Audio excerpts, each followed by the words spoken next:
This is CG Ruthless Sports. I will be brutally honest. Ain't nothing but being brutally honest. Coming at you with another video.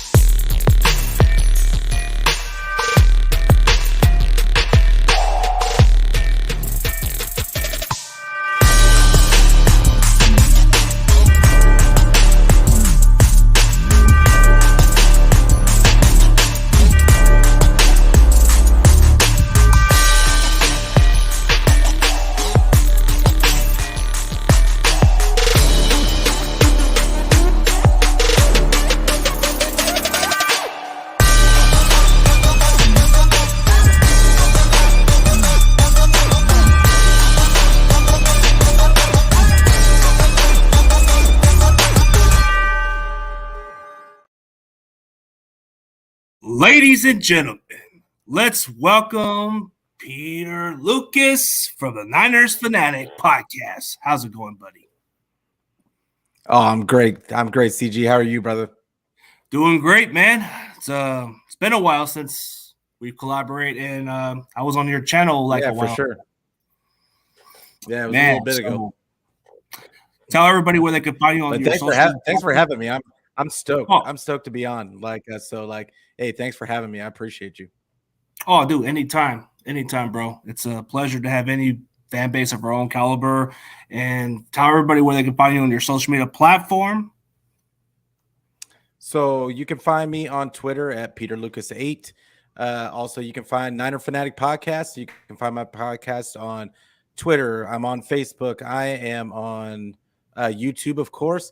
I'm on anywhere where you can get your audio podcast. It doesn't matter. I don't care where you get it. Just get it. Absolutely, man. So anybody else that's not too familiar with his channel, man, I'll promote it right down to the comment section. But for sure, man. So season review of the Niners, man. What's your thoughts of the team in general from this season? For the offseason or for just at the end of the season? The regular season in general. Regular season? I mean, you can't really be upset. We lost 3 of our quarterbacks, and we still somehow ended up in the NFC Championship game. We really lost 4 quarterbacks if you count them all. But we got where we got is really disappointing. You know, the NFC Championship game to lose our quarterback that we were so high on in that game. But I mean, for the most part, I was proud of our guys. There's a lot of talk out there about Shanny and he could have done this, he could have done that. You know, the NFL is a lot of luck. It's a lot of luck is involved, and you do the best that you can to set yourself up for success. But sometimes it just doesn't work out. It's just not your year. And the 49ers, 3 of the last 4 years, been in the NFC Championship game. I mean, a lot of teams haven't even seen a championship game in forever. So, I mean, it is what it is. We expect more because we're 49er fans, but we're spoiled. I was cool. I was cool. I was okay with it.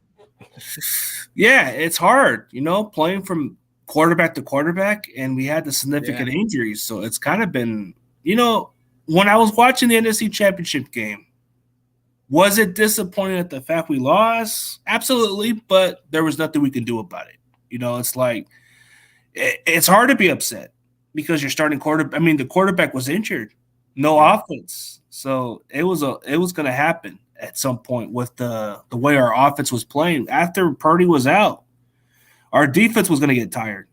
So it was a great run while it lasts, and we're on to the offseason. So, it's going to take a lot of offseason moves and all that stuff, but I'm definitely going to say hello to the rest of the guys in the comment section. Corey Davis, Roberto Hastings, how's it going? And Coach T. Bates, how's it going? Crazy Juice, Frankie, how's it going?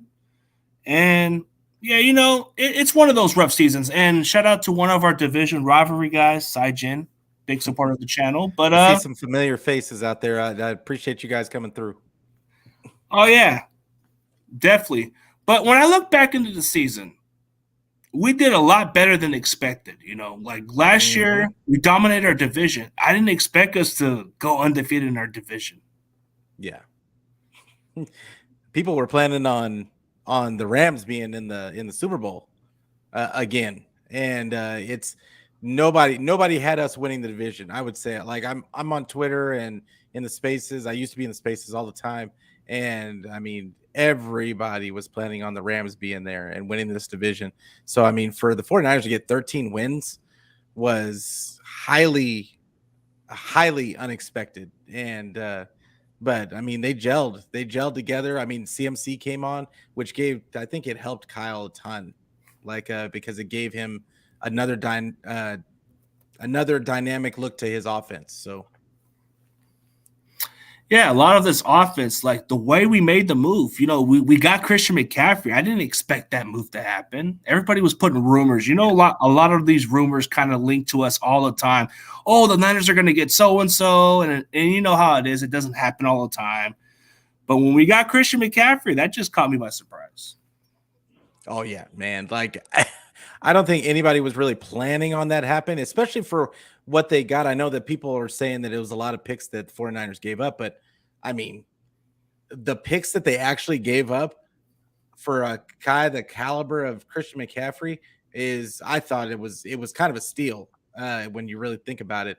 But I think the most important thing with bringing him in, like I said, was it forced Kyle to involve his running backs in the passing game, which he's never done. And I think it just gave us another aspect to the offense. And when you added Purdy into the mix, who all of a sudden could make those reads that none of our other quarterbacks were making up to this point, it just turned into what it turned into. And and the 49ers caught fire,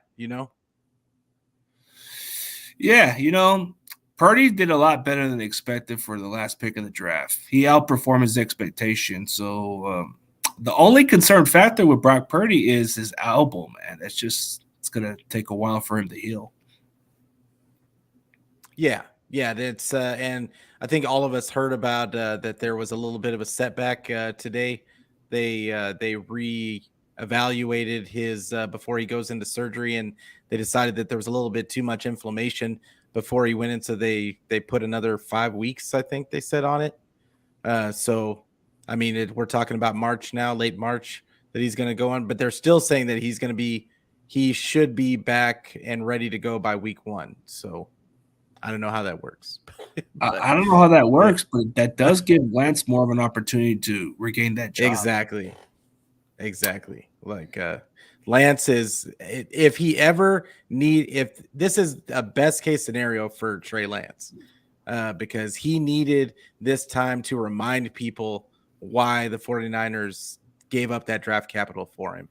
And he needs to come out on fire from jump. And so I'm looking forward to seeing what he's learned. I know that he couldn't do much throwing, but I'm looking forward to seeing, what next step he's going to take. Yeah, because this is a chance for him to prove it, because he got drafted really high and we gave up some draft capitals for this guy. So this is no excuse for him, because Brock Purdy will have a lot of recovery time. So he's going to take a little while. And this will be an opportunity for Trey to have some workout in the offseason and definitely work with these receivers and all the other stuff. So that's going to be the most important part of Trey Lance's offseason, is to work with all these receivers and get all the first-team reps. That is huge point. Huge point about the receiver. D didn't really get a lot of time with him the last season because of the contract situation, and I think it showed a little bit in the little bit that they got to play together. And then I think even Kittle was a little injured, banged up before we were going into the season. So it's going to be a big offseason. Absolutely. Oh, here's a good question by Saijin. Which QB are you guys rolling with this upcoming season? That is a question mark. That's just a question mark. But if I had to choose, man, this may sound controversial in some ways, but it depends on Brock Purdy's health. But I'm still thinking it's Trey's team at this point. He has a chance to get a leg up at this point. Yeah. I look at this. I don't care if I sound like a little bit biased on it. I'm hoping that Trey Lance takes the reins of this team and just runs with it. Because this is the thing. Purdy looked great. He looked better than any quarterback has looked in Shanahan's system on the 49ers at least. And the big thing for me is he's little. He's little, and these injuries I feel are going to continue to pop up with him because of his play style. He likes to run away from pressure. He likes to do a few things off script. You saw it all the games that he started, he was getting hit, and he had an oblique injury at one point, and that we didn't think he was going to be able to start at one point. And then he ended up getting knocked out of the game in the NFC Championship game. But that was in an 8-game span. That would be like mid-season. So I'm hoping that Trey Lance can learn the stuff that Brock Purdy has now as well, because that's just learning, and that's just stuff that's going to come from playing and reps and getting used to, acclimated to the system and to the wide receivers, the weapons like you were talking about. So because he absolutely has more physical talent than Purdy. So that's what I hope for. I'm hoping that Trey Lance just puts it all together. He comes out on fire, and he gives us what Brock was giving us, except he's going to make some of those long throws that Brock's arm really couldn't get it there all the time. So, yeah, we're hoping for Trey Lance to develop the right way. I mean, he should have at least been able to, but the injuries were unfortunate. So Brock Purdy did exactly better than expected, so we'll give him his credit. But Coach T. Bates wants to talk about the downfall of the Rams. I guess he wants to throw that out there. Did you feel like this was like a celebration of their funeral service? Oh, I loved it. I was playing taps every night, every week. Like it was great because one of my best buddies, and he comes on with me on my show sometimes. His name's, I call him no social media Nate, because he doesn't have any social media presence whatsoever. But he's a Ram fan. He's been a Ram fan. We've known each other since junior high, and so I'm a 49er fan. He's a Ram fan, and we just talk mess all year long. But yeah, I was thoroughly enjoying the Rams' downfall. And it's nice to see that you can't just go all in and do whatever you want without there being some kind of repercussions. Yeah, it does happen. But if you think about it, there's somebody that's always been under our name. We get under him rent free. This is one of our most favorite Rams fan of the world, the one that always likes to throw our name. You got to give a shout out to my boy Rudy. You know, Rudy is just deep inside, he just has a love for the Niners, right? He's some kind of special Rams fan. Yeah. I haven't seen him on. I'm probably not big enough for him to be on my show, but I think I've seen him on Jason's show a couple of times too. He's been around my show. Yeah, I mean, Rams fans. Yeah, the Rams fans, it is what it is. You guys got your couple of Super Bowls. And I mean, but we've still got 5. So you got a long way to go. And now it's going to take a lot to get back to that. They're talking about blowing up your team now. From year to year, you don't even know if your coach is going to be back. So it is what it is. It depends on it. But huge shout out to Rudy, man. A great guy. Even though when I check out my notifications on any Niners news, I can always count on Rudy, man. Rudy goes on a notification. I'm always thinking, this is a Niners news, right? And I look and I say, oh, yeah, that's Rudy's channel. Good Lord. But here's a good question by Roberto Haston. I was about to ask this question. This was about a question I was about to ask, but Roberto threw that question randomly. Javon Kinlaw, a bust. Do you think it's the appropriate time to call him a bust at this point? Oh, absolutely. I mean, it's unfortunate. It's unfortunate because for all intents and purposes, he's worked hard to try and bring himself back. But I mean, he's got arthritic knees. There's just literally nothing he can do about it to make himself any better. He tried losing weight. And in my opinion, of course, he tried to lose some weight just to take some pressure off those knees, but then that took away some of his power. We saw him get launched in the NFC Championship game. it's just now he's going to be playing out of position because with him losing weight like that, he can't be a run stopper at 290, at 295. Like that's just not going to happen. And unfortunately, I just think it's a bad fit for him. Maybe he could go somewhere else and be that 3 technique, like an Eric Armstead, like the Eric Armstead, and do Eric Armstead's part somewhere else, maybe. But I don't think he's a good fit for the 49ers anymore. And I think that's why they didn't pick up his 5th-year option. Yeah, he's underperformed and he can't stay healthy. He even lost some weight to try to make sure his knees are not the problem, but it's not working in his favor. He was explosive when he was about 300 plus pounds. Yeah. I mean, he was strong. He was a huge man. He still looks huge, but like the reality is I think the same thing happened to McGlinchey. McGlinchey tried to lose weight a couple of seasons ago, and he lost a lot of power and he started getting launched, so he had to gain the weight back.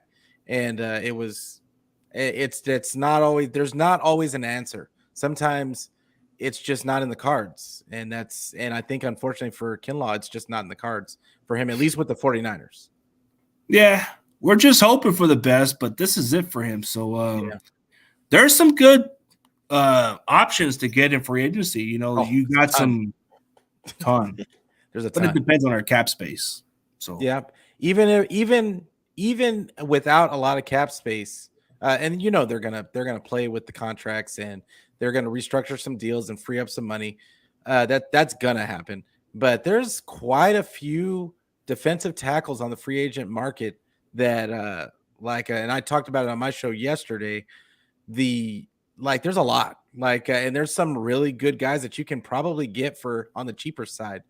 Just because for various reasons, just because they underperformed, they were on a bad team, they just didn't. They were a high pick and they just didn't work out because their coaching staff was trash.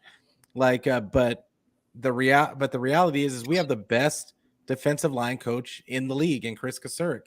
And so one man's trash is another man's treasure. And that's what we do. We look at Arden Key, Amenahu. Even Ebicom, I think, overperformed from what he was on the Rams. And I think that it doesn't matter who they get. And I think the 49ers are thinking that way also. That's why I really don't think they're going to go high dollar on the defensive line in free agency, but we'll see. We're going the grocery outlet bargain market deal. So yeah, we always do. We always do. So I threw some names out there on one of my streams. I had the one from Houston Texans who was a former Rams. His name was Obo Okoroku. He's been ascending from the Texans. The previous years under the Rams, I don't think he played a lot of snaps, but when he played with the Texans, he registered around 40 plus tackles, I believe, and he had 5 sacks from that team alone. Yeah. So he's kind of been moving up the market. He's under the radar. That's a guy we can definitely consider maybe signing. Yeah, no, for sure. It's always good to get. That's how we got Amenahu. We sold low, and he was a rotational piece when we got him from the Texans. And I think he looked a lot better for us than he did for the Texans. So, and once again, I'll just go back to Chris Kasurik. We have the best. He finds a way to get the best out of these guys. I've got a couple of names that in free agency that I'm looking for that I think the 49ers could get on the cheaper side because, everybody is looking at Hargrave and what's the other guy from the Commanders? Daron Payne. Yeah, Daron Payne. Those guys are going to make anywhere from 17 to 18 million. I got a guy, Dalvin Tomlinson, that's slated to make 8.5, and he was really good for Minnesota last year. 6'3", 325, and he's like I said, he's not going to give you a lot of sacks, but he's good, really good, stout in the run. I think that the pass rush could be helped by the people that he has next to him in having Bosa on the line, having Eric Armstead on the line. And then there's another guy that I'm looking at in Andrew Billings and on the Raiders, 6'1", 328. That another guy that's really, I mean, underperformed for the Raiders, but everybody underperforms for the Raiders. So I don't hold that against him necessarily. Their coaching staff is just historically terrible. So like those are the two guys that I'm looking at right now. I got a couple of options. I don't know if his market's going to cost much, but Colin Saunders from the Chiefs, man. That guy. Yeah. Kalen Saunders. I have him on my list too. He's slated to make $6.5 million, but from what I'm hearing on Twitter and the fans seem to want to keep him over the other guy they got. They have a guy, Derek Nottie, that Kalen Saunders basically took over in that rotation for his spot. So everybody thinks that Nottie's going to be the one that gets let go, and they're going to try and re-sign Kalen Saunders. But if Kalen Saunders is available, that's the guy. That is the guy. Like, because that kid is a beast. Run stopper too, and he's kind of like DJ Jones in a way. Yes, he it's almost they almost have the exact same play style. It's pretty freaky to watch because they're almost the same. I think he's actually heavier than DJ Jones, but their play style is really similar. Yeah, very similar. The way they play. I would go for Saunders at this point, but since we're going by a guy that's underperformed, since you brought up one of the players from the Raiders, I have one player from the Raiders that hasn't really performed up to the expectation, and he could be another potential Arden Key type player. I know. Colin Farrell. Yes, I knew you were going to go with Colin. He's on my list too. Like, I think, that is an entirely Arden Key situation right there, and ripe for the pickings. He doesn't even have a market value right now on Spotrac, but the athleticism is there. It's just a question of, can he put all of that together? And I think that there's just not a ton. The Raiders just don't have a ton of history of skill of getting coaching guys up on the defensive line. Like Max Crosby was just a beast coming out. So, and then what's his name? They're talking about cutting the older guy, the other guy on the other side. Chandler Jones. They're talking about cutting him.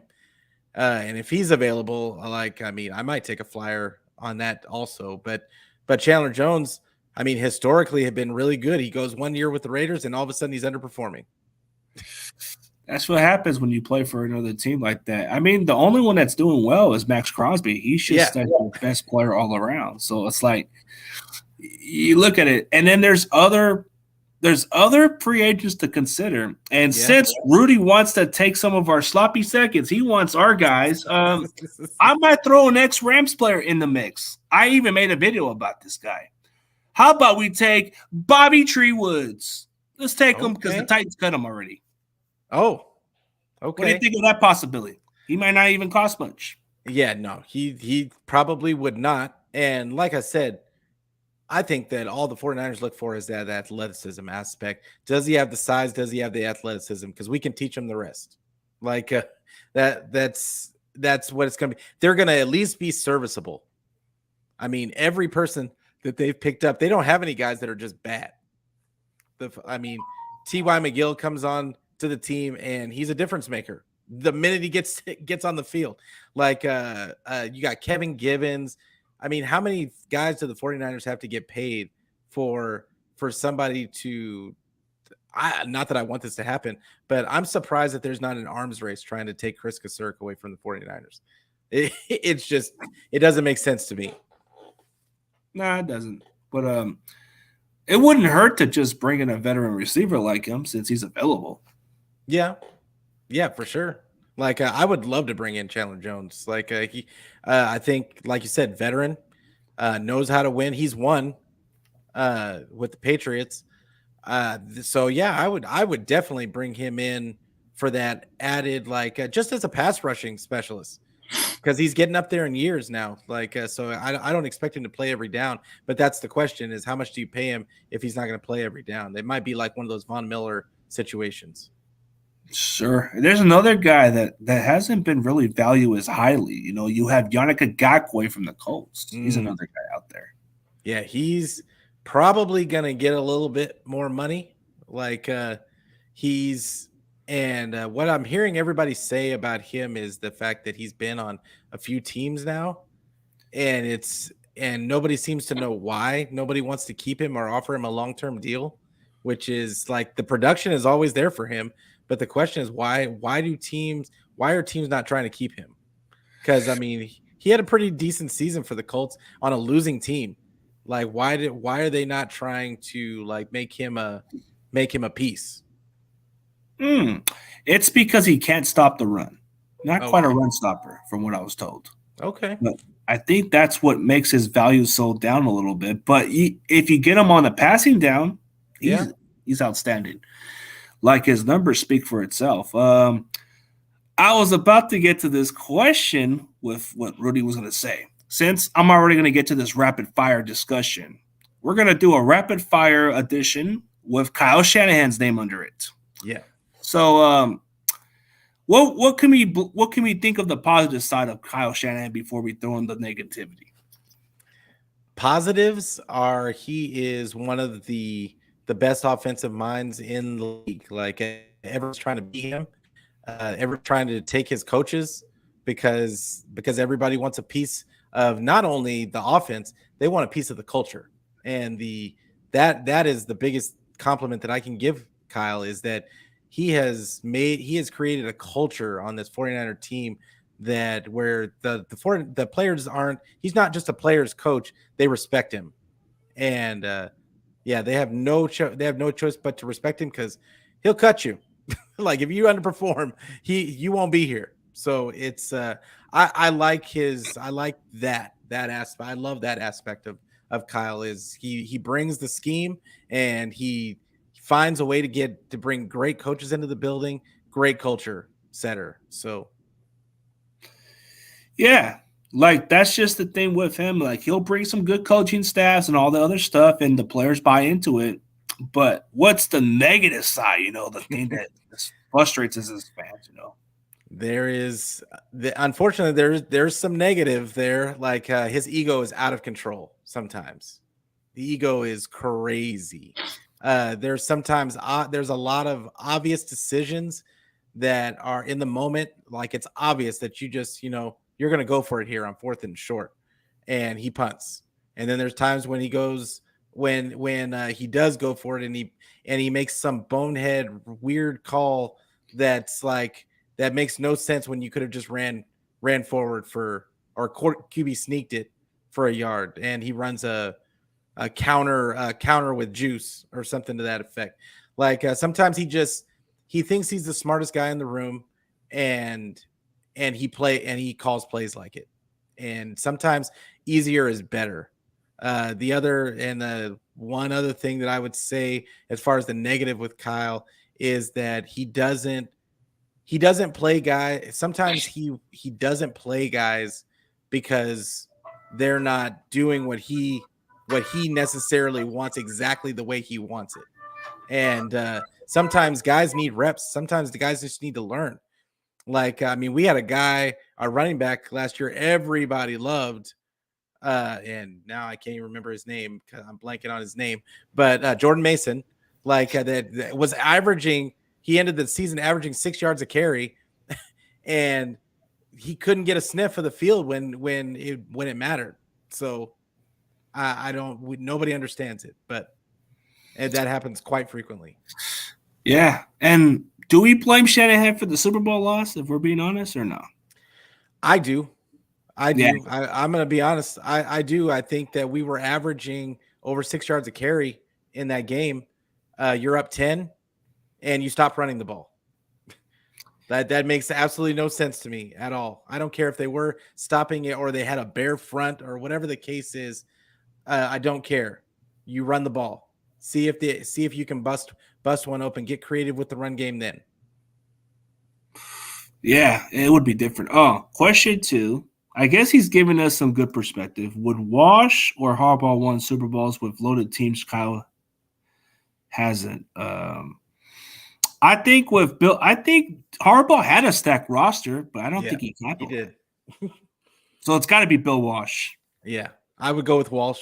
Harbaugh Harbaugh is being a Michigan fan also.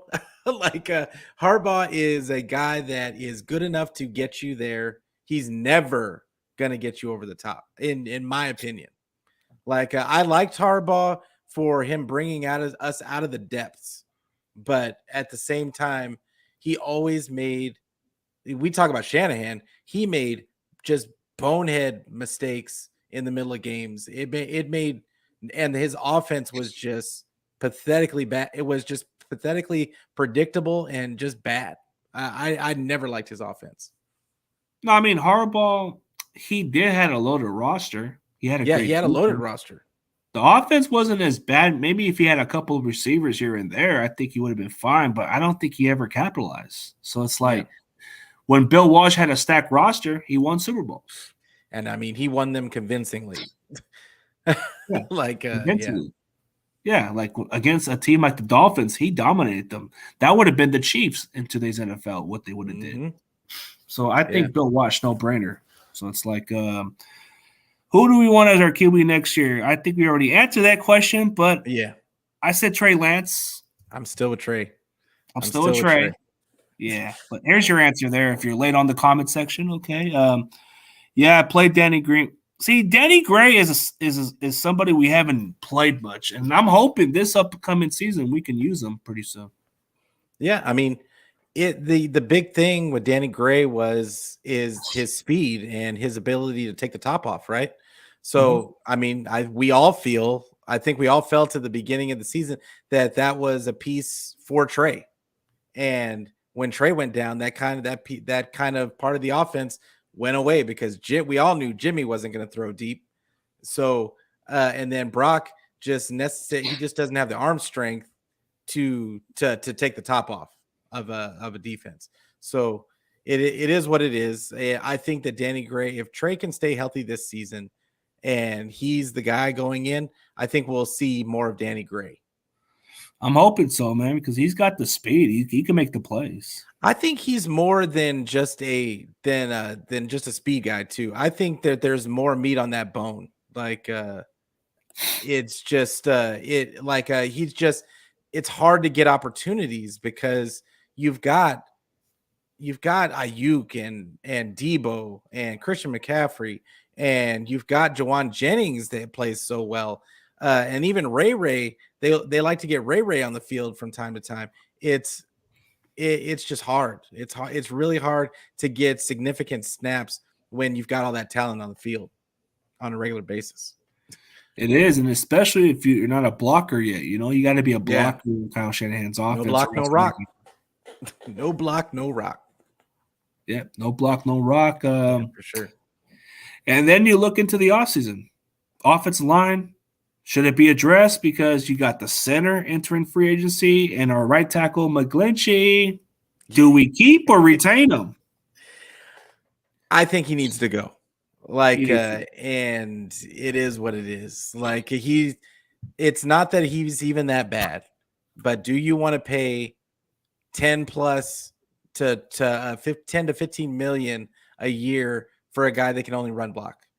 And it's not even that he's terrible on pass blocking, but you know what? When he's bad and a guy gets by him, he doesn't just get by McGlinchey. He embarrasses McGlinchey, and they're like embarrassing misses. That's the problem for me, is that when he misses and he whiffs, it's like a free run to the quarterback, and he doesn't even try to put up any resistance. So that's my issue. It's not that I think he's that terrible all the time. He always has those 2 or 3 plays that almost get the quarterback killed. Yeah, it does. I mean, especially our offensive linemen. I don't know why Shanahan doesn't value more of pass blocking more. Never has. Run blockers.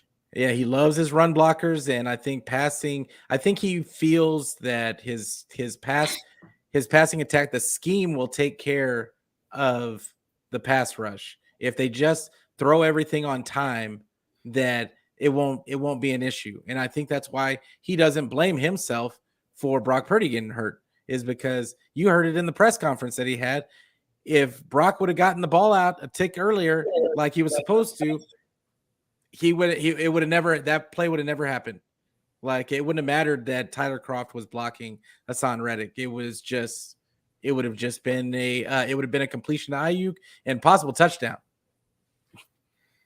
If it didn't come down to the injury, I think this would have been a different ball game. But for sure, unfortunate injury happened. So it's like I've said it from the beginning. I said it from time to time. It was unfortunate injury, and there was nothing else we could do about it. So I even kind of swallowed my pride with these Eagle fans, and I said, "Hey, man, you guys took our quarterback out, and there was nothing we could do about it." Yep. Yeah, I mean, that's all you can do. That's all you can do is just own it. And hey, we got beat. Like, that's the way it goes. I do understand the players' frustration, because I think that they felt that this was the year, because I mean, they were on fire. Like, if we're being real, they were on fire, and to have it just have the water just turned off like that out of nowhere is just, that had to hurt. Oh yeah, there was a lot of crazy calls. Devontae Smith's catch was questionable, but we didn't challenge it, so that was the problem. We were too slow on challenging it, so it was too late by then. But yeah, I mean, would it have mattered? Like, nah.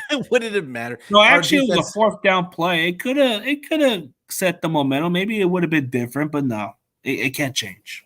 Like, yeah, it's just their defense was allowed to just put all their guys in the box because they knew we couldn't throw, and there's literally not. So then that put them in terrible field position all game, and there was nothing you could do. Like, and then they got to play a conservative game plan and just wear down the defense. And and no pun intended to the Eagles fans. I mean, I even said it from the get-go.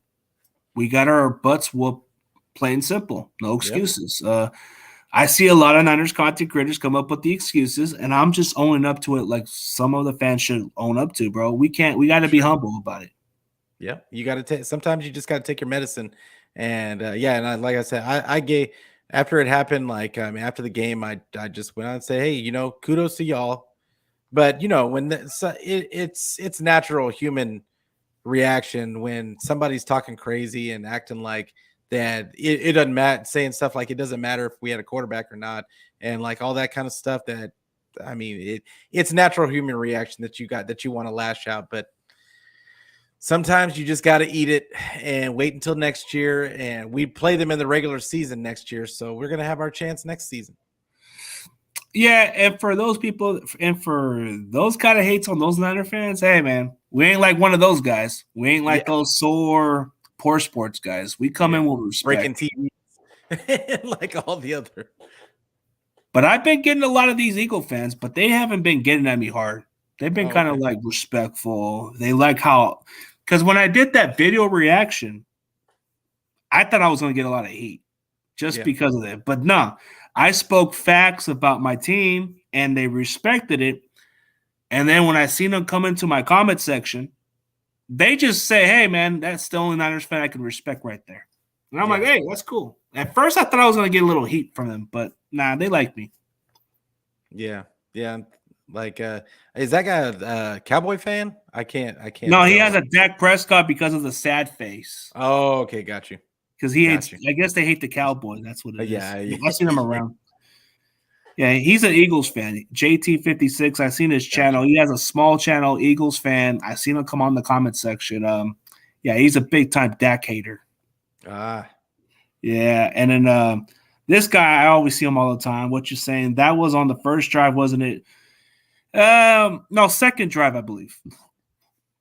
It was on the second drive. That's when Purdy got injured. Yes, it was it was the second drive. Because we didn't move on the first series, we didn't move. Yeah, and then the next series we did. And then the injury happened. Mm-hmm.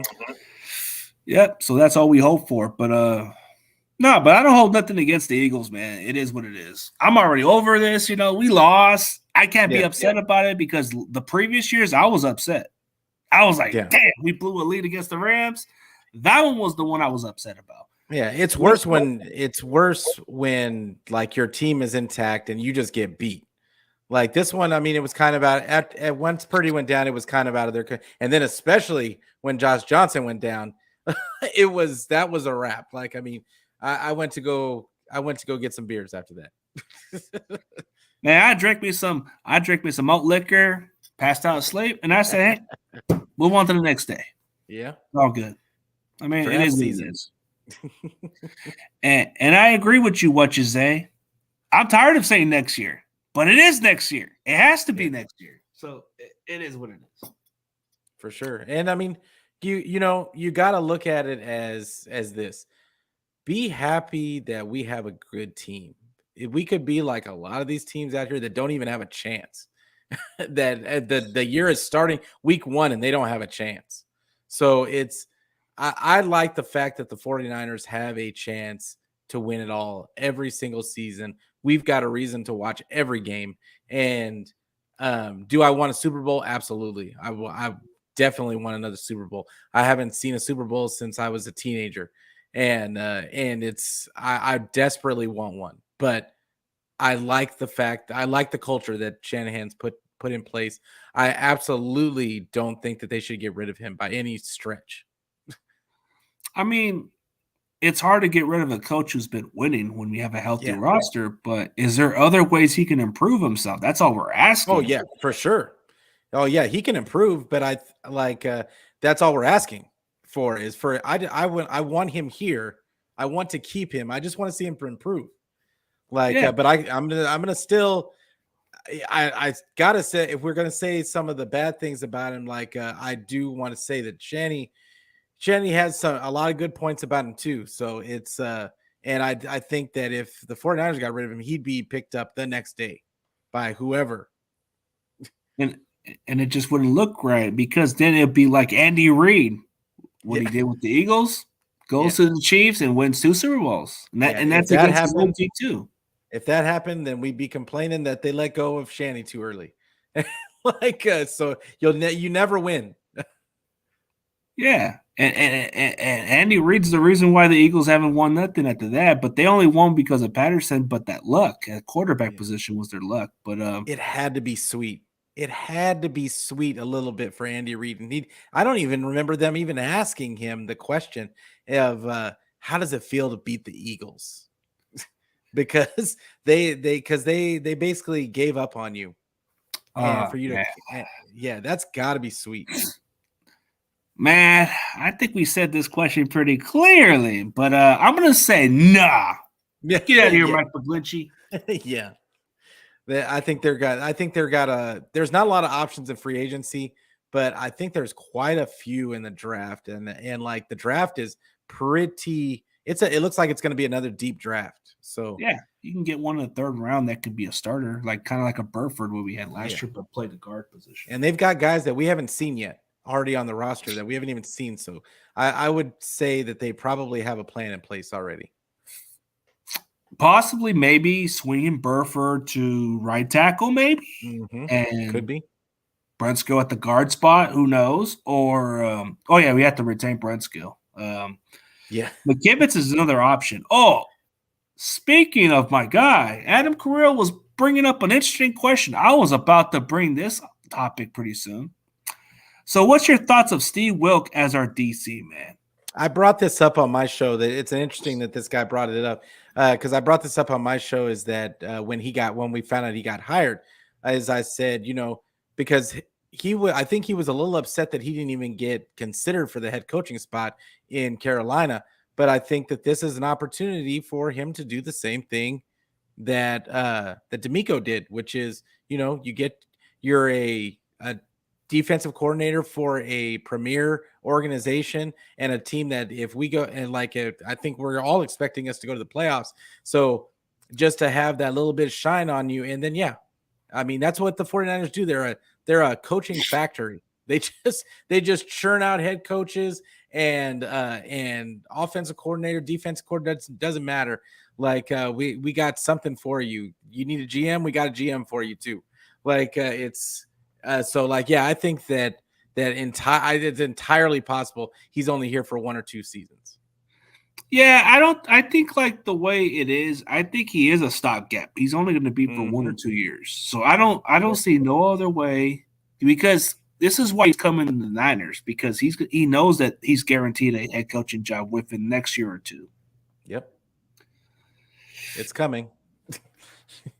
I'm intrigued by his defense. Like what I've seen in his past years, the secondary has always performed well. Mm-hmm. Yeah, he's a secondary guy, which is going to be an interesting. It's going to be an interesting dynamic because D'Amico was a linebacker guy, Saleh was a defensive linebacker guy, and so it'll be an interesting aspect because the 49ers, that's always been considered the weakest part of their defense. Not that they're weak, like you can't be a number 1, number 2 defense in the league and be weak. But I think if they had a weakness, it would be somewhere in the secondary. So maybe coaching up some of those guys, those younger guys, and that's what I think. I'm thinking of Quanta. I'm looking at Quantrez Knight. I'm looking at a few different guys. Hufanga might be taking a step forward. Lenore, what's the guy we drafted last year? Avery Thomas? Yeah. No, the corner. He was going to be Womack. the slot. Womack. Yeah, Womack. I'm looking at Womack because I think he showed it. He flashed a lot, and to get a guy that can develop those guys, I think that and still having Kasurik on the squad, like to coach up the D line, I think that could be a marriage made in heaven. Yeah, that's why we wanted to keep Kasurik, because of our defensive line. Yep. And the defense is going to still remain the same. But to answer the question of what we said to Adam is, I think it is a short-term answer for him. Yeah, for sure. He's going to be gone. Every coach on the 49ers staff is short-term. I mean, I'd be shocked if he doesn't get a head coaching job. He might even get the Bieniemy treatment. Who knows? But I think he will be a head coach within the next year. Bieniemy, and it's really unfair to him because it's been so long now. But he had some other stuff that was going on early, even in his playing days, and I think that they're just using excuses because they don't want to bring him in. But we'll see what happens in Washington for him. Like, I kind of want to see. I just want to see it at this point because you hear everybody complaining about this one guy all the time. I just want to see him get the job, and then let's see what happens. Yeah, we'll see. I mean, he wants to prove himself, but wasn't like most of Andy Reid's coaching staff always had Andy Reid doing the play calls, and they still got head coaching jobs? Yeah, that's my point. Is like, it's weird that they're just kind of making excuses at this point. I feel like teams are making excuses not to hire him, and I don't know what the reason being is, but some guys they just don't the owners just don't vibe with, and for whatever reason, and because Nagy was terrible. Nagy was terrible as a head coach. I mean, Doug Peterson, he ended up winning the Super Bowl. But and then he's reviving the Jags. So, but yeah, the thing is we just don't know. You just don't know until they get in there. Yeah. Is there any chance the Niners want to move up in the draft? I don't think we are. Maybe a couple of spots. Maybe there's a chance we can move up a few spots, but I don't think we're going to move up any higher. I thought that we were going to move up last season. I thought there was no way that we use all 9 picks. And they used all 9 picks. So it is nothing surprises me with the 49ers at this point. They're just, who knows? I would think with the picks that they have, they would want to move up, at least try to move up into the second round at least once, but who knows? Who knows? Like nobody knows until it happens, and then we're probably not even, after all the speculation, we won't even know who they draft because nobody knew who Burford was or Womack or Kell. Nobody knew who those guys were until later. Oh, I mean, they didn't know who they were, but I knew who Burford was. He was on my show. I had some scoops on this guy. This guy told me that he met up with the Niners. Oh, okay. But yeah, I like didn't know much about I Womack. hadn't seen. I mean, I just missed that show because like I didn't see anything about Burford before the draft happened. I was on my laptop like, who is this guy? Like, and I had to look him up, and then I saw that they got him right in the spot where he was supposed to go. So like, I mean, I didn't hate the pick. Like, I just didn't know anything about the guy. Oh yeah. I didn't know much about Womack or Zakel. No ifs and buts about it. But Burford was somebody I had my eye on throughout the offseason because I had to look at other offensive lineman options because I'm like thinking they're talking about that Cole Strange guy, but who's another sleeper that we can definitely consider? Yeah. So I did my research, looked up another guy on a different content channel, and I saw Spencer Burford's name popped into it. And I checked out his highlights, and I'm like saying, okay, let me do some research on this kid. And then I randomly just go on Twitter, tag his name, and he just responds like within the day or so. And then he just comes on my show. But since you didn't know much about him then, I don't know if you checked out my interview. I had him on for like 27 minutes. Yeah, that was what I said. I must have missed that show because I was watching your show around that time. Like, but yeah, I must have missed that one because I didn't. Oh yeah, I didn't see that one. See, Crazy Juice remembers. Crazy Juice says, I seen Bit Burford, but CG got me to ride the Burford train. I got people riding on that train. But maybe that was probably before because I think you started your channels like before, like probably before way before the draft, right? Oh yeah. I started my channel, it was like week 11 last year. So it probably had to look because that was after I did my interview. But since you're new to you're on my channel for a while, you're probably not too familiar with my past interviews. But yeah, you're definitely gonna like my Spencer Burford interview, bro. Yeah, I'm gonna go check it. I'm gonna have to go back and check it out because it's because I love the player. I love I love his personality. Yeah, I think it's only up from here for Burford. And whether it be right tackle, whether it's right guard, I think that they are kind of grooming him for that right tackle spot. I wouldn't be surprised. His versatility is what makes it interesting about him because he played 2 years at guard in the UTSA, and then he moved to tackle for the last 2 years. But so they might want to do the same thing. Yeah, and the funny part about it was I checked out what John Chapman and Wayne Breezy said, like on one of those streams where they just threw my name randomly, just on one of the videos, and I'm like, man, it just threw my name out there because of Burford. They didn't know who he was, and then they just said, oh, the only person who knew about him was CG. Yeah, and I'm like, yeah, kudos to you, bro. I went deep on this one, so I had to look. I bet you did, because I hadn't heard of the guy. Like, so, and I had been doing a lot of draft stuff at that time. I dive deep usually. I'll be honest with you. I was a Donovan West guy. Like, I thought Donovan West was going to be the guy. I was talking about Donovan West before anybody was talking about Donovan West. I was a Marquise Hayes guy, but. Oh, okay. Yeah, but Burford kind of caught my attention, so I had to check out more of his film. But yeah. Oh, yeah. The Titans released some good players. We were talking about Robert Woods, but I don't get why other content creators are bringing Taylor Lewan. He doesn't play right tackle. He plays left tackle. He does, but I think that people just see tackle and they think that it's interchangeable, and it's really not.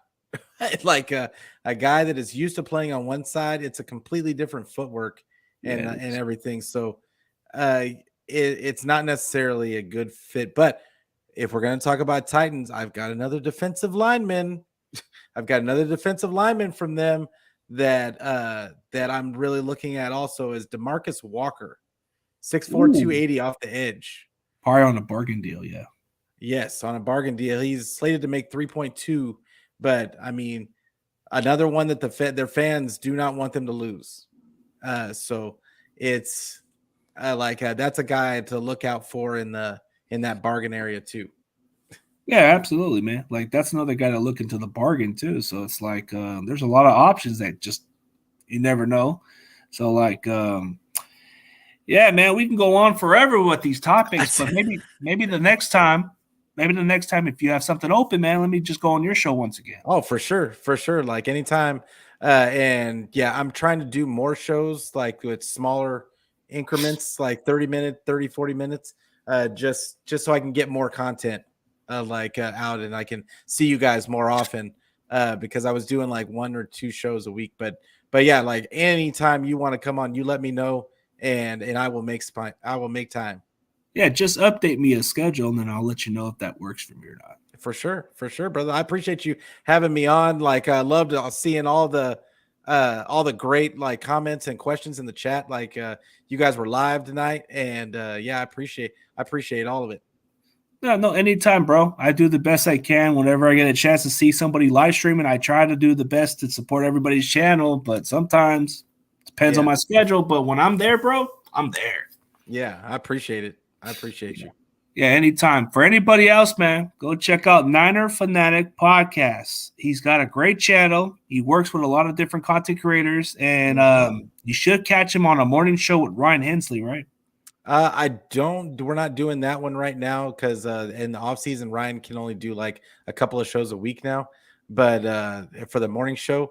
So, but when the season starts, we may start doing that again. I don't know. We'll see. But for the most part, I'm doing my show, and then I'm grouping together with I'm doing Niner Fanatic Podcast really Monday through Thursdays, and 30 minutes, usually about 8:00 at night, and then or 6:00 Pacific Standard Time. I live in Houston, so it's a little time difference. But also I'm grouping together with Beto and with Niner Sickness and Forever Faithful podcast and a bunch of other content creators in our new venture, the 49er Podcast Network, that's going to have a whole bunch of guys in it.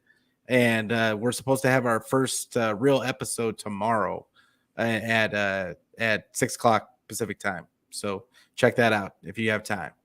That's good, man. That's cool to know.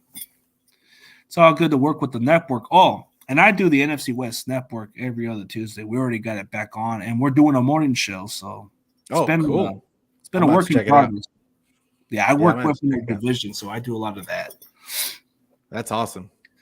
Sure is, man. But appreciate on your time, bro. It has to be a lot fun to have some fellow Niners content creators and grinding on to the next level, man. That's great, man. But for everybody else, this is Peter Lucas and the Niners Fanatic Podcast, and we're going to head on out. And as always, go Niners. All right, go Niners.